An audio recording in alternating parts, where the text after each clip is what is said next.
What got me here is about a year ago. There was no special day. It wasn't anything major that was going on in my life. I just was using fentanyl, methadone, cocaine, Captain Morgan, and benzodiazepines every day for a year and a half. I was killing myself and I was dying out there. And I felt so dead inside, a hollow shell. I had tried to end my life and it just wasn't working. Couldn't even do that right. I felt worthless. I felt empty. I felt like I had absolutely nothing to offer this world. And I knew that there is some kind of treatment out there. So I went out to Caring Treatment Center out in Pennsylvania.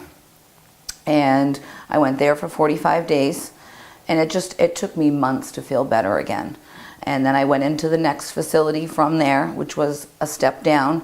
And then I went into sober living. I worked really hard to get to where I got. And it was a 12-step, how I was learning it and the work that I was doing. But, you know, when I came back home, trying to change others, trying to help others, wanting to have what I had and them feeling left behind. But you can't give this to anybody. It doesn't work like that. And I've hit that barrier so many times in my life where I don't want you to feel pain, so I will take on that energy and I will take on your pain because I want to fix it, because of stuff that I went through as a young child. And I ended up one day just deciding it's just going to be one. And I knew deep down that wisdom that you have inside of you, I knew that it was the wrong thing to do, and I knew as I went through the entire process to do it that it was wrong. But I was continuing to lie to myself. It was like having two voices in my head. And it goes back into, you know what, I'm not going to get this anyway. I'm going to fail at some point regardless, so I might as well just do it now. And then once you do it, it's like, oh, well, screw it. All right, and I, thought I could come right back into the program because I just needed something to take the edge off in my life. I needed something to feel better. No coping skills, no ability to deal with the overwhelming emotions that I was feeling, and it was justification. And I went and did it. And it took about 4 weeks where I was keeping my head above water thinking that I could hide this. And you know what? Everybody knew but Lori. And it ended up going right back into what I was doing. And never thought I would see intravenous use, and that's what my story's been for years now. And I overdosed 3 times in 2 weeks. That was never part of my story. I saved others' lives. I didn't save my own, and I thought I was exempt from that. I thought because I was a professional drug addict that I could do it right. And my system just wasn't prepared for it. You know, when I went into treatment last year, I weighed 100 pounds. My skin was gray. My collarbone was sticking out, and I looked so run down, it wasn't even funny. And I, just on this 2-month relapse, and it was short-lived, I didn't think I looked that bad. But you know, I damaged myself from every last angle, and the depletion of sleep, and the depletion of food, and the amount of stress that's in your brain, especially when you know there's another way and you don't think you're eligible for it. And that's the point that I got to, and then sticking all the substances in you. It's all delusion, it's all irrationality at that point. And I had to have my significant other afraid to leave the house, that he was going to find me dead in the house, because it was 3 times. And I tried to detox myself. I gave it every last fiber in my body, and I am good at what I put my mind to. And I was incapable of doing it myself. And it gave me more shame, and it made me think I'm less than that much more. And I said, son of a gun, I need to go to treatment again. And I was so upset that I had to do that, but I knew. And I started doing all this research because I'm, go by intellect. I go by analyzing things and dissecting it. And it was between this place and a place out in Utah. And what I was looking for is I already did all this work. So I just need a place where I'm monitored while I detox and have a massage and have sauna, and it'll be nice, easy going, and a nice water view. And then I'll just do 4 weeks, and then I'll go home and I'll go back into the network that I built for myself with people and good supports in my life. And I was on the phone with Kat, and she convinced me to come here not because she was trying to shove it down my throat, but because she gave personal experience and she had love, and it came from her heart, and it came being genuine. And she just sounded so sweet and so nice. And I said, well, 2 months is a long time. You know, I've already done 5, you know, because I know everything. And she said, I said, can I do 4 weeks and just leave? She goes, well, you won't get a completion letter. I'm like, no, that's fine. I've graduated everything else before. I'm fine. I don't need that. And she's like, okay. So the first day that I had a flight from Monday, and I think it was the 27th. I had a flight for Monday, and I had to have everything packed because I had to go, or at least I thought I had to go 1,000 miles from home, because when I'm in the area of where I do my substance, it's a lot closer for me. That's where my thinking was at before I came to the abilities that I've realized and insight. So I had to make sure I had everything packed. So I ended up, you know, at the store at 1 a.m. and ended up not making that flight. So I called, and I had already changed it over. And then the next day I had full intention to come, and I'm conversating back and forth with Kat, and she's being there for all of it. She responds to your texts immediately. She answers the phone immediately. It's hard to find stuff like that. So I am 10 minutes from the airport, and the brand new truck I got, the tire came off my vehicle in whole. Like, it was the whole thing. It just was a bad tire. Very random that happens, but it happened. Now, everybody in my life knows that I lie about my addiction to hide my addiction. I'm honest about other things, at least to the best of my ability, unless I'm lying to myself, and then I will certainly lie to you. So I called, and she wasn't up yet. You know, I called GBR and told them the situation. And then I had my lawyer friends and my best friend thought I was lying. And even though I sent the pictures that the tire came off, at that point they had already sent the police to my house for a wellness check, because everybody thought I was going to die. And you don't realize the people that care about you. You don't believe that you're worth caring about, you know. And I felt distressed, you know, for the pain that I was causing other people. I would never want that, nor did I intend for that. My manipulation got the cop out of there real fast, you know, because we can put on Emmy-winning performances. At least I can. So Wednesday comes, and I got to the airport. I was arguing with my significant other to the end. It was, you know, he has put me through a lot also. And when I got there, I missed baggage check by 4 minutes. Now, when you're doing substances, your life revolves around that. You don't want to show up at a facility dead sick, certainly not fly, certainly, and fentanyl, you know, has a real short life on it, lifespan. You get sick very quickly. So I tried to get the shortest, easiest flight. Well, because I missed baggage claim, I couldn't go on the flight. So they didn't tell me that I was going to be standby to get down here. But now that I look back, I wouldn't have come if I knew I was standby that day. And who knows if I would have made it at all. So it's stuff like that that happens in my life that I say, that was supposed to happen. So I got to the airport. They gave me the ticket. It took me 12 hours to get down here. There was a long layover. There was, and I was so nervous because I had substance in my suitcase, you know, that I checked because I thought that I needed it, you know, or I was gonna need it, that insanity. So then the plane's brakes broke. So it was even, and I texted Kat and she's like, well, I don't see any delays. And I said, and I knew I was telling the truth. So it's frustrating when you think you're telling the truth and someone may not possibly believe you, or that's your perception of it. And then she saw it. So by the time it was like 12 and a half hours, I was like this on the second airplane. I was in the back of the plane on both of them. I almost didn't make the second plane because I was standby. And I was in the very back in the middle seat, just suffering. It was horrible. And, you know, I didn't have any, I had one more cigarette left. And this is the kind of stuff that other facilities don't do.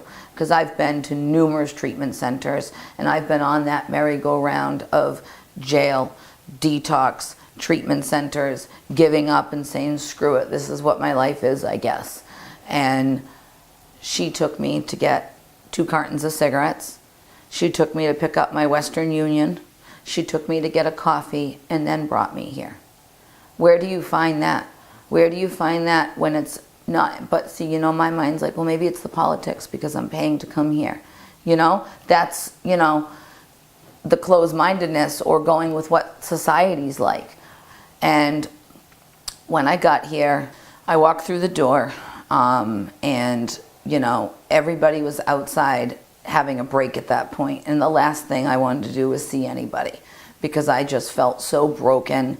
I can't believe I have to do this again. And I just, when I'm not feeling well or I'm uncomfortable or fearful, I don't want to deal with anybody or anything. And by that point from my flight, you know, my hair was sticking up in 19 different directions. I had sweat film on me, and I just, you know, had my glasses, which I have a lot of, I feel a lot of embarrassment, you know, by them. And it's always been my stuff, and I see that now. But so the next day is when the absolute brutal part of the detox started. And, you know, they don't use the normal meds that they use in other facilities. And they're not trying to make you suffer here. They're just trying to give you the best, you know, the doctor has been in this before and he understands. And that was very comforting to know that. That was comforting that there wasn't the look down upon you and the judgment or the stereotype or the, he truly understands because those are the shoes that he was in. And Kat, very same thing. And, you know, that makes such a connection between two people when that happens. The next 4.5 days, I was absolutely, you know, not sleeping, drenched in sweat, just wanting to crawl under a rock, filled with self-loathing, filled with shame, filled with guilt, the hate for myself, the bat I was taking out on myself. I just felt so broken. I felt so, am I even going to be able to do this? And I got through the detox, and you know, when I tell you, I have a hard time eating when I'm detoxing, even though I know it will make me feel better. It's the thought of food is just incomprehensible. Drinking's really good, and I'll take two ounces of water and cannot do anymore. It would be like climbing Mount Everest. And you know, I woke up one time drenched in sweat, and one of the nurses says to me, do you want to take a shower? And again, it's like stabbing knives on me, and you got to keep changing the temperature. And she says to me, well, I'll change your bed linens. Why don't you try taking a shower? And I'm like, I couldn't believe the nice gesture. It wasn't for anything that I had to offer her. She just wanted to help make me feel better and help me get through the tough times, and that nourishing feeling from her. So I forced myself and got out and took that shower. And you know, when I originally came here, I came here with $61 in quarters, and I packed so much darn stuff because I don't like to ask for help. That means I'm weak. I'm deemed weak. You know, I'm the helper. So I had so much darn stuff, and I didn't have enough room for my medication bottles. So I just poured 2 weeks worth of meds in a Ziploc baggie. It looked like a bag of Skittles. And they were just telling me this story yesterday, and I vaguely remember it, but I was in the room that's like right near the nurse's station, and I overheard that when I originally got here and first got in my room, and I heard the nurse say, what is this, a bag of Skittles? And I popped my head out the door and I said, I didn't have enough room for my bottles, but you're a nurse, I'm sure you're going to figure it out just fine. You know, and that, when I'm feeling terrible about myself, I'll tend to lash out at others. You know, especially if you feel like someone's talking about you or you perceive it that way or in any form. So, you know, and as it turned out, she had been up till 2 o'clock in the morning. They had to look at each pill, but it's amazing how you don't see stuff like that. You see it the way you see it, and it may not be the truth that's actually going on. Everybody was, when I came out of detox and went into residential, and I found out that there was a curriculum here and quite a lot of stuff to do, and they keep you busy. And that's not what I originally was looking for. So by my second morning, I was already in the clinical director's office. I had already met every last staff member being argumentative, controlling, and I can argue to the end and I always win. I should have been a prosecutor. And what ended up happening, because I was like, you've got me scheduled for this on my downtime, and what do you expect from I mean, it was just one thing after another. And I was scared. I was scared. I had fear. This was very unknown to me, so I didn't know everything on it. But I couldn't match what was in my brain to my heart and feel that lack of control, feel that fear. I just knew it from an intellect standpoint, but I didn't know it inside. I was so shut off from my feelings. And by the time I got in the clinical director's office, she wasn't responding and reacting to my anger. And she wasn't, and I can feel people's energy majority of the time. I'm very intuitive, and I've been through a lot of stuff.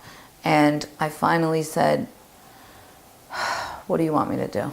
I had no more argument left in me, because the people in this facility are so genuine and nice, do not want anything from you, and honestly, truly care about what's going to happen to you. And knowing that and feeling that, at first I was like, what do y'all want from me? Like, I couldn't understand it, especially where I come from. And that's not how it is here.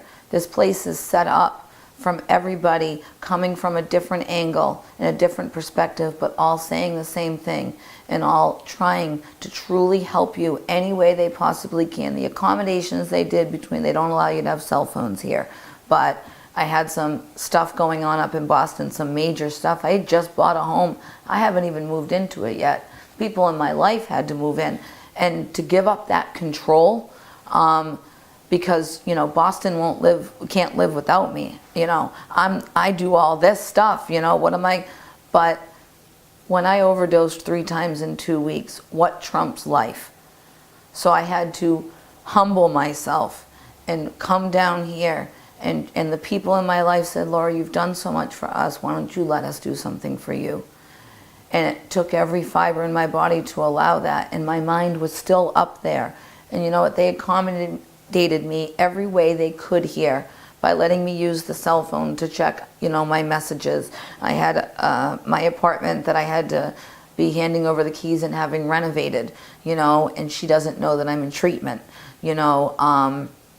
I'm in the middle of dealing with financial stuff and trusts and lawyers, and you know, in the middle of doing all. I mean, I had built a life for myself within the last year. So all these things that we do when we get sober and we start becoming responsible and we start to do things for ourselves, and then I relapsed. So that stuff was still going on, even though I stayed stagnant to a point. And anything that they could do for me to help me here, they did. And for no other reason other than they wanted me to save my life. They wanted to help ensure that I could have a life and that I was worth something. And knowing that gave just such a sense of, you know, breathing and saying somewhere deep down that it might actually be okay. When I went into my counseling session, you know, I'd already bugged her about a bunch of things, because I have to do this, I have to do that, I gotta, and I was just still not feeling good and overwhelmed and just racing thoughts constantly, and gotta do this to-do list, and, you know, mind just going 1,000 miles a minute, that when I would walk through here, the camera only saw, because it was like, you know, go gadget legs, you know, I always had something to do. And when I sat down and I, you know, trust issues I have. I've been hurt many times in my life. And she said, Lori, because I said, you know, I'm just so broken right now, and I can't believe I'm here in this point in my life again. And she says, you're not broken. And she started wording things that I disagreed with. And going into the, you know, controversy of the 12-step, you know, She's like, it's not a disease. It's, you know, you may not have mental illness. And I was like, okay, what is this holistic bull crap? And what are you trying to feed me? You know, but I knew I needed to be here to a point. And so I just had the one-on-one, and I was like, I don't think this is going to be the right counselor for me. It's amazing the amount of things I tried to control. And you know what? I wasn't in control of any of it. Not only was I not in control of any of it, these people that have been here have been put into my life for a reason, you know? And when Becky found out she was my counselor, because remember, I'm only staying here 4 weeks. That's what's going on. She had told Kat had told Becky, you know, this girl says she's only staying here for 4 weeks, but I believe she has the commitment to stay the full thing. I believe she's got it in her. Now, I had no idea this conversation exists. And later that afternoon, it was the first graduation I attended here. Now, I didn't know anybody. I'd only been in residential a couple days, and the room was full and 5 people were graduating. Now, I don't like to cry in front of people because that means I must be weak, but it was the most emotional, good energy, amazing thing that every staff member, including the clinical director and the owner, are present for those meetings. And the amount of love for the people that were sitting up there for themselves and hearing how they came in here and hearing what people had. It wasn't bullcrap. It wasn't the average, you're going to do great, you know. It wasn't that. It was true from the heart. And I was crying, trying to hide it, but that's the moment I said, maybe I need to stay here the 2 months. And I made that commitment that afternoon, and I had no idea that other conversation had existed. So things just keep clicking like a seatbelt, you know, clicking into it. And the synchronicity of things that happen, for instance, a group that's going on. It'll be something that I read the night before in my book, and the group is focused on that without me having said anything. And then I'll go into my counseling session and she talks about, she wasn't in group. There's no way, and I'm a great coordinator, there's no way I could coordinate that if I gave it all my might. You know, and it's things like that that helps you slow down for just a moment. You know, and I didn't have much serenity when I came in here at all, nor did I think I was eligible for it, eligible for any kind of good life. And when little things like that happen, and I see the residents that took me under their wing, the guests, and that's, you know, we're called guests. We're not called patients. We're not called clients, because that can give you the perception that we're a number. And that's happened to me many times in my life. We're guests, so you feel invited into this place. From the atmosphere to the love from the staff, I got lucky enough to have a good group of people that was in here that really took to this program and gained what you can gain within yourself to live this amazing life and walk around like, not that you have no cares, but that you're okay. And I was amazed by that. And these people took me under their wing and said, you can have that too, because I was a mess when I came in here. And I started to have hope at that point. I started to have hope that, could I be eligible for this? Maybe I might be. One of the staff members said, we don't teach you, we don't lecture you, we guide you and allow you to be. And if you come off path, we're guiding you in the right direction, because it's not something that we can shove down your throat. And it made me take a breath and think, because of course I have to dissect and figure everything out. And I started reading. There's 3 books that they had given me when you come here, in a little basket and with, you know, all sorts of little goodies. And the Serenity Principles was the first book that I read. Now, I have a tough time reading when my mind's going 1,000 miles a minute. I got to keep rereading the same page, and I got to keep, you know, trying to understand what I'm reading. But it's one of the easy reading books. It's very easy to just flow through. And I got grateful. I feel grateful now when I look at it, even though I was all over the place. The author of that book actually was here. and he comes a couple times a year. And, you know, he spoke to us at 2 different groups about his book and about his experience. And, you know, he's in his 70s and looks like he's 40.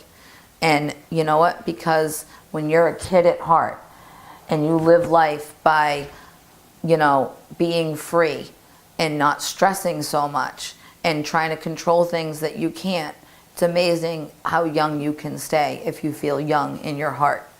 And I kept hearing things like universal mind and high understanding and low understanding. And my gosh, when I tell you I could not figure that out. And I had started reading the Serenity Principles, and the first section of the book, it says, if you are, it's like, it feels like the book's talking to you, you know, and it says, if you are somebody that intellectualizes, analyzes, tries to figure it out, stop doing that right now before you read this book. And I'm like, wow, did you like read my mind, you know? And because when you do that stuff, you start reading and you're like, I know, and you don't get the point of what it's trying to tell you. And, you know, and he shared that. So I did active listening when I was in his group, because when I try to say something, I'm trying to be so profound and and again, I'm missing what I need to hear. So, you know, I sat and I was present, and some of the things that he said blew me away, and some of it I didn't understand. But again, you're reinforced by the people here that you're right where you're supposed to be. And like Joe Bailey said, there is no figuring it out. That doesn't exist. You're never going to figure it out. You already have it within you, and you can start by doing that now, slowly. And that was the first time I said, you know, I do have good intuition, but I go against it. And the insanity of doing the same thing, knowing the pain that it's going to cause you, and doing it anyway. And when you have all those voices screaming at you, you can't hear that soft voice of wisdom. And then when you do, you tear that apart thinking you're not worth it. So it's this vicious cycle and this vicious hamster wheel. And I continue to hear universal mind, but people start wording things differently. And I don't remember what staff member ran a group, but the way it was explained, where I just said, oh, I get it. And that's what I was told, is just keep showing up, and the balls that are being thrown at you from all different directions, some of them you're going to throw back, and some of them you're going to say, oh, okay, I understand. We have 100,000 thoughts running through our head every day. I used to try to attack every last one of them, because if I do that, I'll be okay. It's not how it works. And once I gained, because this program is 2 months for a reason. Most 30-day programs want the same amount financially, whereas this one does the 2 months for one reason. The first month you're going through neurofeedback. You're also going through spa. You're also starting to eat right again. And we have chefs here that make everything from scratch. Where do you find that? That's another thing. You start exercising. So it takes a month for your mind to clear out, for you to not think you know everything, for you to not have just tunnel vision. It gives you the ability to get everything out of you so you can be clear-headed up here and from a physiological standpoint. So in the second month is where you're able to retain, listen, and understand what's being brought to you and brought to your attention. Whereas the first month, when we're just starting to feel better again, and then you're let back out in the world, how much of a chance do you really have? Here, they designed it so you have a chance. So you can take the time for yourself, because when you look at 2 months, that's such a short amount of time, considering you can be given an entire life as a result of it. In the scheme of things, it's not very much. When originally you look at it, 60 days, that's peas and carrots, it's nothing. You know, in that second month, you start to hear things because you're feeling better from all angles at this point. And now you can start doing the work to feel better, worthy, to feel deserving, to understand that high understanding means that you're in a place where the awareness and the wisdom go hand in hand.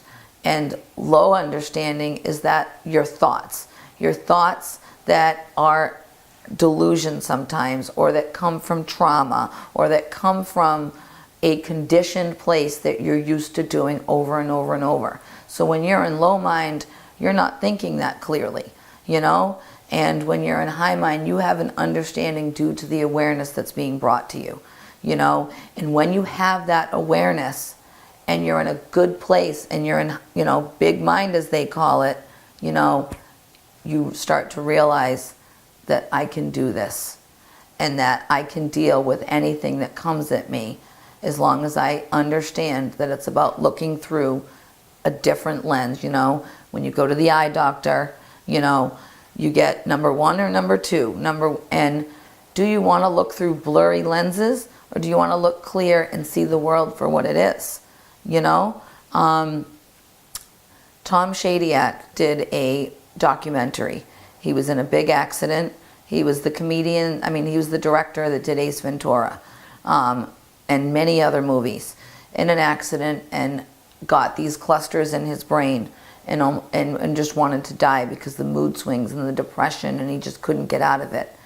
He was able to pull through it, and he went around the entire world and said, what is wrong with the world today? By the end of the documentary, he said, we are all connected in one way. And as he did his research, you know, whatever way you want to look at it, we are, you know, all connected one way or another. There's a sense of, how do I word this? Sydney Banks says, you know, we all, you know, we don't need to be told don't go to the bar. We don't need to be told don't go hang out with those people. You know, we are all the same inside of ourselves, meaning that our forms might be different, but inside we all are given this gift. Every last human being, and somebody that's been doing this for 20 years isn't farther than us, isn't better than us. We're all the same. When we stay present in our lives and we listen to within and listen to our body. You know, when our thoughts are coming up about trauma or about something that we experience, our body is conditioned to protect itself. It's a protection mechanism. If you're being chased by a tiger, you know, anytime you see a tiger, you're going to be like, you know, so it re-victimizes you. But when you realize that those thoughts do not have to run you and define you by the things that we've done in our lives. That, you know, coming here, for instance, who I've become today is someone that I tried so hard for people to like me, for people to love me, people to care about me, because that mattered to me. Because as a young child, I did not get nourished. I was told, you're never going to be anything. You suck. I wish you died. I wish you were dead. So I had that in my brain, never mind all the other stuff I went through. Now, if I had a nickel for every time that I was told, Lori, you have potential. Lori, I love listening to you. You have great insight. I'd be a millionaire right now. But I did not believe that anytime someone said, Lori, you're so beautiful inside, my perception when that was told to me is, well, they're just saying that my inside is pretty, and that's the only reason why I'm pretty at all on the outside. I'm actually very ugly. That's what I heard. And that's not what they were saying, but that's what I heard. And until you can understand that and look at yourself differently, it doesn't matter how many people tell you that you're beautiful or that you're fun to be around. And the more that I tried for people to like me, the more people would take a step back, because I would become abrasive, I would become aggressive, and I was trying too hard. This isn't about trying too hard. This isn't about getting it. This isn't about needing validation from outside stuff.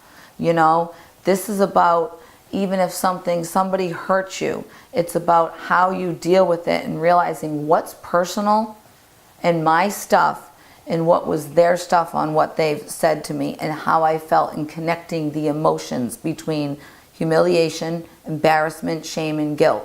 When you can define those, it changes the context of what you're trying to say. And there were a couple issues that I could not forgive myself on. I could not let go of it. I could do it in every other area, but I picked and chose on this area. I could not get through it. And between EMDR and really having a breakthrough with that, and you have to trust the person that's doing it with you, and I did. I trusted the person, and I let that guard down, and I became vulnerable here. I became scared, and you know what? I did it because I knew that there was a payoff for it. I knew that I had a chance because I know where this road has led me. I've tried it many times and tried every angle, and you know what? It still didn't work for me. That acceptance, that understanding that I accept what's going on in my life and what is changes everything. And I'm no longer beating myself up anymore. I truly in my heart feel worthy of a good life and that I have the ability to successfully do it. I've always been scared to go back to school. I'm too old. I'm not going to be smart enough because I have a 9th grade education, blah, blah, blah, blah, blah. And you know what? If I can intravenously put drugs into my system that I don't know what cut is in it, I don't know what I'm putting into my system, but I'm willing to do it just to feel better and to feel normal, because that's what happens, then why can't I walk through a fear of going through school? I absolutely can, and I would rather fail at doing something I want than fail at doing something I don't want to do to myself. And I believe if it doesn't work out, then I can walk away from the situation. But if you don't try something, you stay stuck in this bubble. You stay stuck in this misery, and you don't experience the necessary things in life. Each small thing here, some that's hard, some that came fairly easier, I've looked at it as a lesson and to gain the experience in my life. And when you can do that, it's really reassuring. It's really reassuring when you can change your perspective and say, what are they trying to offer me here, and get the most about what's here so I can handle my life out there. You know, this is the safe place to do it. And this is the place where they understand you and they're willing to do whatever it takes for you to save your own life. Because when I look at it, I felt like someone else saved my life. But in essence, I saved my own life, and that I'm worthy of doing that. That I'm worthy, that am I capable, and have I made bad decisions that I have felt horrible about and go against my moral compass in every way and had shame on it? Yes, I am. But I also am capable of doing good things with my life, and I've experienced a small glimpse of that in my life before. And I've had sobriety before.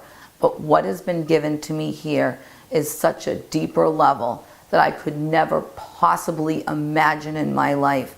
And what I have gotten here in the 2 months, I have progressed more here than I have in my entire life. And for the $67,000 I spent at Care and Treatment Center, I got more out of this place than I have anywhere.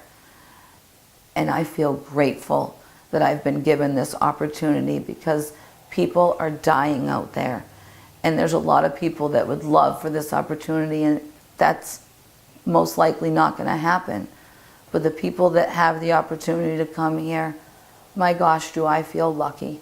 Do I feel lucky that I was given this gift to be able to come here and meet the people that I've met and become okay with myself and others. And no matter what comes up in my life, you can have emotion. I never knew how to deal with those overwhelming emotions that hit you like a ton of bricks. And how am I going to deal with this? Breathe. Work through the feelings. They're not going to kill you. And when you practice with working through those feelings and trauma experiences that have happened to you, you know, it's like a glass of water. When you have trauma come up, or you have a conditioned in the way you've always done things, you have all these emotions that are attached to it.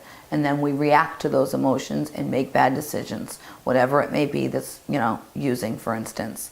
And then the delusion starts. But if you let the emotions flow through you instead of making them go away or thinking, this is negative, this is negative. No, it's not negative. It's normal. It's It's okay to feel this way. You can be angry, you can be sad, you let it flow through you like olive oil across your organs instead of butter that clogs your arteries up.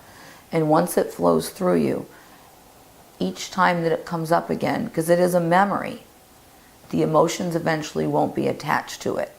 That you'll just let it flow through you naturally, and that cup of water that you spilled a little bit out each time you dealt with that issue, it's just going to be an empty cup now. And the memory's there, but you don't have all the other junk that goes with it. You know, we have to allow that it's okay to feel the way that we feel sometimes on things that have been done to us or things that we've done. But when you let it flow through you and you don't try to make it go away, it gets easier. And then we find out that we don't have to use over our pain. We find out that we're worth living this amazing life. I feel so confident in my life right now and what I have to offer. I believe what's being told to me, and I am passionate at what I believe about this place and what it has given me and what I've realized and the insight that I have. I'm going to go fulfill my dreams, and I'm going to accomplish doing that, whatever that may be. Because I was somebody that had, everything was about projection, projecting conversations that hadn't even existed yet, and living in the past, and not being able to let go of that. And I can tell you, that's a heavy load to carry. And you absolutely, I did everything to walk around the point and get there another way, out of fear. Absolutely scared crapless. And I would force an outcome to have misery because at least I knew what was going to happen. And you know what? I can see what's being presented in front of me, and even if I'm uncomfortable, it's okay, because I'm not the only one. I'm not the only one that has tried to take my life and almost died. And I have a massive scar that I used to have so much shame over. But you know what? There was another purpose for me, because I would have died, and I thought that I was worth so little that after I did the attempt, I walked into a bush like I should be a dead, dying dog and be found like a Jane Doe. These are the kind of emotions I felt my entire life and less than. And you know what? I was able to look in the mirror 2 days ago for the first time and actually look into the mirror, and that's been one of my hardest struggles. You know, I'll look in the mirror to get ready, and I can't get out of that mirror fast enough, and I wouldn't see myself because I saw a complete ugly when I looked at myself, and I wanted to be like everyone else. I'm okay with who I am today. And I looked in the mirror and said, Laura, you are beautiful. That's the kind of stuff that's offered here. That's the kind of stuff that you start to see, because the love and the compassion and the empathy that's given is the most beautiful experience that anybody could have. And every human being in this world is important. Every human being deserves a life. And we all can feel each other through synchronicity and through looking at the connection. And I can appreciate, it's not about, I gotta get a car, I gotta get a house, I gotta get this and that, good job, and I'll be whole. You know what? That stuff doesn't make you whole. When you have humility and you've lost everything in your life, or you've lost yourself, when you gain that back, you don't need all that stuff. Because all that outside stuff has never fully worked, even if it was a short-term fix. You know, I can appreciate a bird walking across the parking lot and eating, and they have anxiety about us going near them, and I can share that same anxiety on being around people I don't know either. You know, the beautiful sky that's out there, the ocean, the things that we can appreciate that before we just saw tunnel vision, and we always found everything that was wrong. And I lived in self-pity, which prevents gratitude, which prevents that completely. And you know what?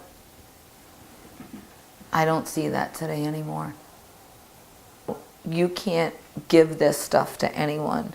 And it would be great if you could go give this to everyone. But when you don't practice what you preach and it's all intellect, you know, I used to wonder why I was using and people weren't listening to how to stay sober.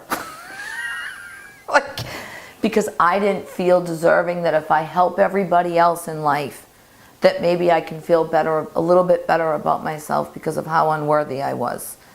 And when I started feeling worthy, and I want to give this amazing gift, and them to feel that no drug or substance or money or gambling or anything is stronger than this feeling of serenity today and not stress. And you know, it's not about giving it, it's about when you live by it and show it, that energy shows to other people. And they want to ask you, what are you doing? Because you're genuinely happy. You're genuinely okay. And you know what? When you live by this, and when you really believe it and passionately, others are going to want to follow. And I wish this place was in the academic field, and I wish it was all over the world, but you know what? It's starting to take off. It's starting to be that way. And that's all you can ask, is one person helping another right now, and it building upon that. And by the end of Tom Shadyack's film, he didn't ask what was wrong with the world anymore. He said, what's right with the world today? And it's not looking at the bad stuff. It's looking at the purity in people, which I've always been able to put myself in other people's shoes because I didn't feel worthy. But I can put myself in my shoes. I can put myself in other people's shoes. And if they've done something to harm me, I have the empathy to understand where they are and why that was being done. And they had no intention, and it was innocently done, which that word changes the dynamics of saying innocently or they subconsciously hurt me. It changes the between guest to patient. So, yeah. Perfect. And now you're not going to have to demand friendship. People just want to be around people like that. That's how once I stopped practicing what I preach and actually lived by it, instead of people taking one step back from me, they're drawn to me. And I couldn't understand why. What I had to offer that you would want to be drawn to me.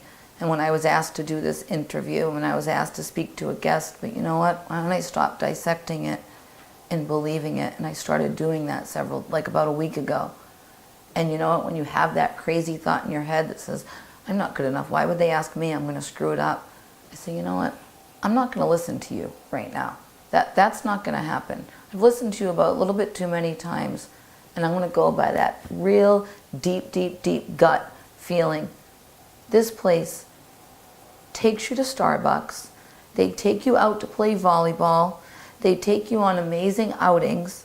They do everything they can to accommodate you and make you feel whole again, so you can feel whole. I absolutely suck athletically, but you know what? The first time I went, I said, oh, I'm not gonna go. I wanted to inside, but I started saying, I'm gonna stink at it. I'm not gonna be any good. And I chose to listen to my gut instead, because I had people say, you're gonna be fine. It's okay, it doesn't matter. We all are there to have fun, and the encouragement that went with it. And the more that I thought about what I was doing, I would have the ball over in Timbuktu and all over the place. And the more I didn't think about it and I just went, it came out perfect. And that's everything else in life. When you don't try too hard and you don't overthink something, that's when the intuition and the insight comes out and you're able to do it. That's the beautiful thing about it. We're still going to have thoughts, but when you remove them and say, I've listened to you about a little bit too many times, and I'm going to believe in myself, and you just keep building upon that, and it gets stronger and you gain more strength. I have peace and serenity today. I know what to do that's going to work for me today. I know myself from a physical standpoint, from a mental standpoint, and an emotional standpoint. Who would have thought that I ever could gain something like that and had it within me and realize it and connect that all together? It's coming from my heart and not from my mind anymore. And that's a beautiful feeling.